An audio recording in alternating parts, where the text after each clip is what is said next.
बंदी छोड़ सतगुरु रामपाल जी भगवान जी की जय हो बंदी छोड़ की लोट को नहीं और की। सत्ताए भाई जी, दासी जब सुबह परमात्मा जी को छोटी भोग आरती के साथ में भोग लगा रही थी तो परमात्मा जी ने दिखाया था, मालिक ने दिखाया। सभी सत्सेवक भाई बहन हैं, परमात्मा जी कह रहे हैं कि तुम्हारी भक्ति तुम भक्ति का, तुम्हारे परमात्मा का ज्ञान बिगुल बाज चुका है। अब तुम लोग होशियार हो जाओ। जैसे आर्मी के जवान, कोई उन्हें दिखता है जैसे कहीं से कोई अनहोनी सी दिखती है कि कहीं से खतरा आने वाला, तो वो एकदम एकदम पोर्शन पे रहते हैं।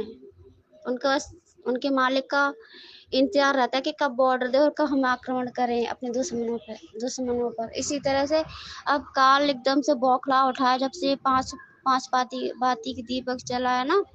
वाती पंचकोप कर पूजा देवनंद और न दूजा, खंड खंड में आरत काली सकल में हर ज्योति विराजे।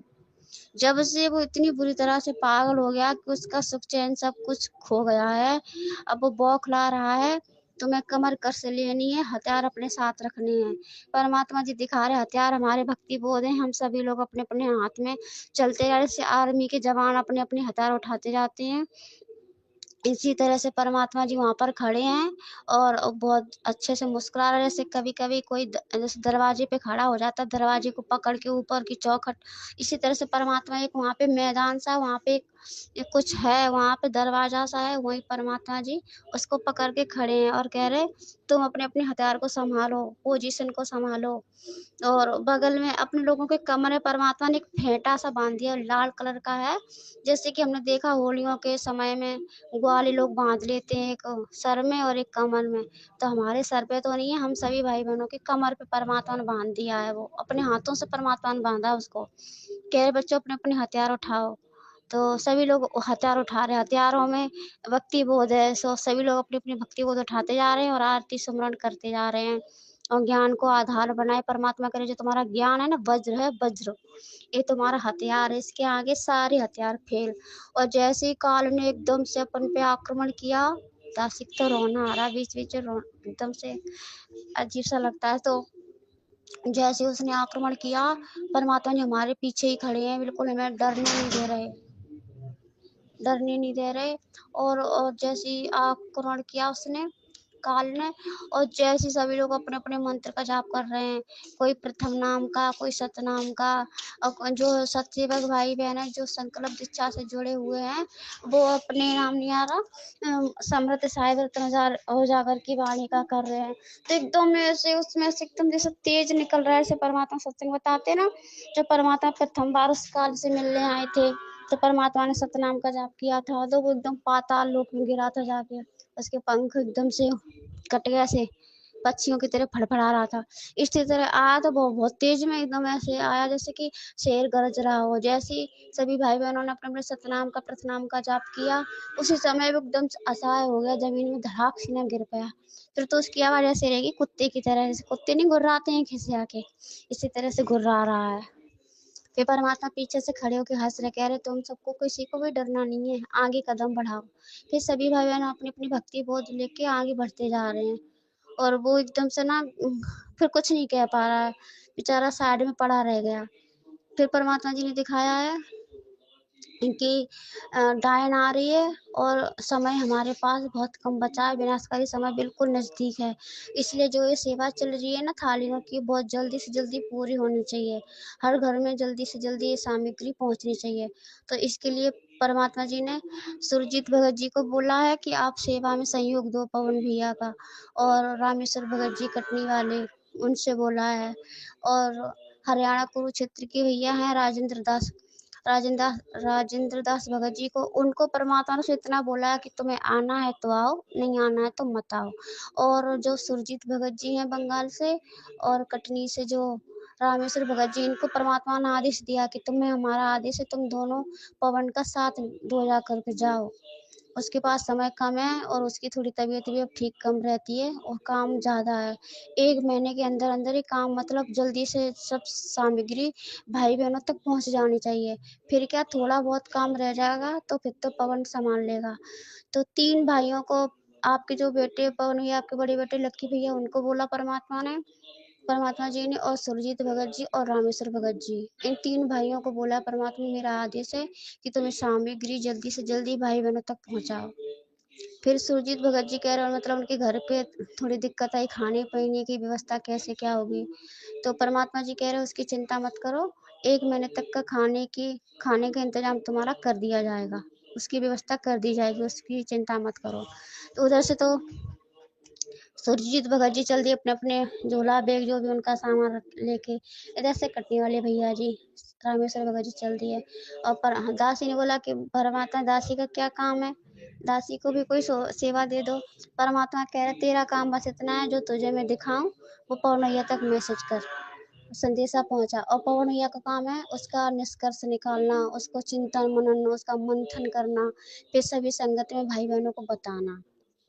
इसी तरह से फिर परमात्मा ने बहुत सारे फूल लेके सभी भाई बहनों के ऊपर फूल फेंक दिए। तो सभी भाई बहन कह रहे परमात्मा ये क्यों, इसके तो अधिकारी आप हो। तो परमात्मा कह रहे जो ये काल अंगारे बरसेगा ना, तो ये जो तुम्हारे ऊपर जो फूल है ना, तो वो अंगारे तुम्हारे ऊपर फूल बन जाएंगे, तुमको वो जलाएंगे नहीं। और परमात्मा कह रहे डायन आ रही है, जल्दी से जल्दी सतर्क हो जाओ, संभल जाओ। डायन कौन, एकदम से भयंकर बवंडर उड़ रहा है, एकदम तूफान का। चपेट में जो भी घर आता है वहां का नामो निशान मिट जाता है। उसे देख के ये नहीं लगता कि यहाँ पे कभी कोई घर होगा, कभी किसी का परिवार बसा होगा, कुछ भी नहीं है। एकदम से परमात्मा कह रहे डायन शीघ्र गति से आ रही है, इसलिए जे सामग्री जल्दी से जल्दी पहुंचे भाई बहनों तक। वैसे तो भाई बहन मानसिक आरती करने लगे, पर मानसिक आरती में और सामने आरती करने में बहुत फर्क है। तो इसीलिए आप तीनों की ड्यूटी लगाई जाती है, जल्दी से जल्दी सामग्री पहुंचाई जाए। और परमात्मा पवन भैया जी आपको परमात्मा ये कह रहे हैं कि आप संदेशों को अच्छे से समझ के भाई बहनों को बताएं। और जब वो डाइन चल रही है ना, तो बवंडर की तरह है, पूरे घरों को उड़ा लेगी, नामो निशान मिट गया, वहां तो कुछ है ही नहीं है कि कभी कोई यहाँ था। और परमात्मा की दया से सत्यवक भाई बहनों की तरफ जैसी वो बढ़ी है, सैकड़ों कोस की दूरी पे खड़ी है, एकदम परमात्मा की ज्योति जल रही है, उसमें से अंगारे से निकल रहे हैं। मतलब हमारे लिए तो अंगारे नहीं है, उनके लिए अंगारे से निकल रहे हैं। तो परमात्मा की दया से वो आगे बढ़ नहीं पाई। जैसे ही वो आगे बढ़ने को हुई, तो जैसे छोटे छोटे बच्चे नहीं गुब्बारे को फुला लेते हैं, फिर उसको फोड़ देते हैं, मतलब गुब्बारे फुला के उसे फोड़ करके खेलते हैं।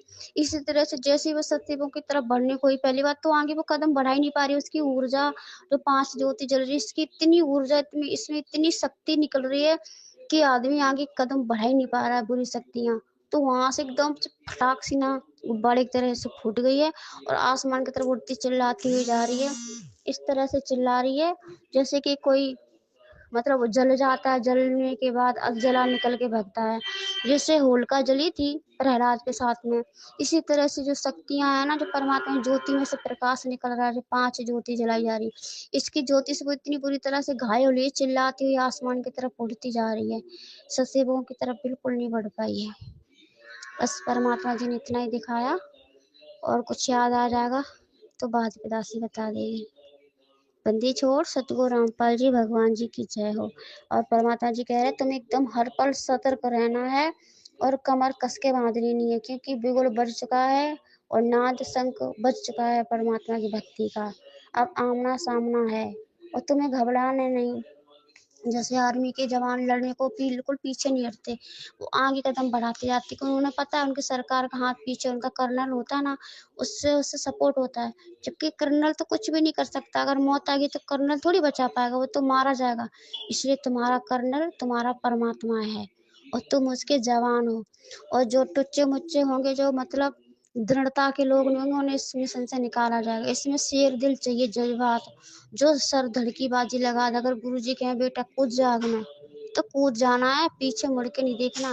वो नहीं चाहिए जो गुरु जी कह रहे बेटा पानी में कूद जा, अब मन में तो बात तो कह रहे हाँ गुरु जी कूद जाएंगे, और मन में सोच रहे कि कूद जाए तो कहीं हम डूब ना जाए। बताओ, फिर तुम्हें भरोसा ही नहीं है गुरु जी का। गुरु जी की भक्ति में सिर्फ धड़की बाजी लगानी होती। गुरु गोरखनाथ और भर्तरी गोपीचंद की कथा नहीं सुनी? गुरु हो तो अच्छा पूरा हो, सिर्फ धड़की बाजी लगानी, गुरु के सामने सवाल जवाब नहीं करने होते। इसलिए जो ये मिशन चल रहा है अभी भक्ति मार्ग का, सत्सेवकों का, इसमें एकदम से जज्बाती और शेर दिल और दृढ़ता के भगत चाहिए। हल्के पतले नहीं चलेंगे, हटा दिए जाएंगे इस मिशन से। हिम्मत दिल में होनी चाहिए, जज्बात होना चाहिए, भक्ति मार्ग में आगे बढ़ना है। मालिक का बिगुल बांट चुका है, काल शैतान ने अपनी फौज तैयार कर ली है और परमात्मा की तरफ से सचेवक तैयार है। सामना बस होने वाला है, परमात्मा पीछे खड़ा है। तुम्हारा परमात्मा पूरा सपोर्ट देगा, तुम्हें घबराने की कोई जरूरत नहीं, कोई डरने की जरूरत नहीं। तुम्हारे पास साथ पूरी आध्यात्मिक शक्तियां रहेंगी जैसे जिनसे तुम लड़ोगे। बस परमात्मा